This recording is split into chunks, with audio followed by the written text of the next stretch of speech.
ଗଞ୍ଜାମ ଜିଲ୍ଲା ସାନକେମୁଣ୍ଡି କଙ୍କରଡା ବିଜ୍ଞାନ ମହାବିଦ୍ୟାଳୟରେ ନୂଆ ଓଡ଼ିଶା ଯୁବ ଓଡ଼ିଶା ସାଂସ୍କୃତିକ କାର୍ଯ୍ୟକ୍ରମ ଅନୁଷ୍ଠିତ ହୋଇଛି ଏବଂ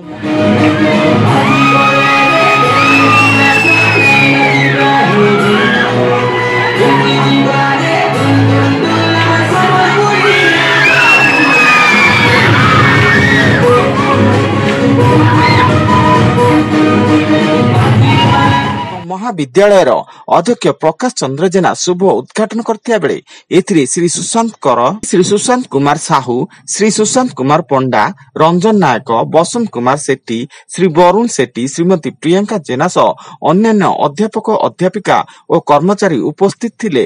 ଏବଂ ମହାବିଦ୍ୟାଳୟର ଯୁକ୍ତ 2 ଓ ଯୁକ୍ତ 3ର ଛାତ୍ରଛାତ୍ରୀମାନେ ଫ୍ୟାସନ ଶୋ ଓ ନୃତ୍ୟ ପ୍ରତିଯୋଗିତା କରିଥିଲେ।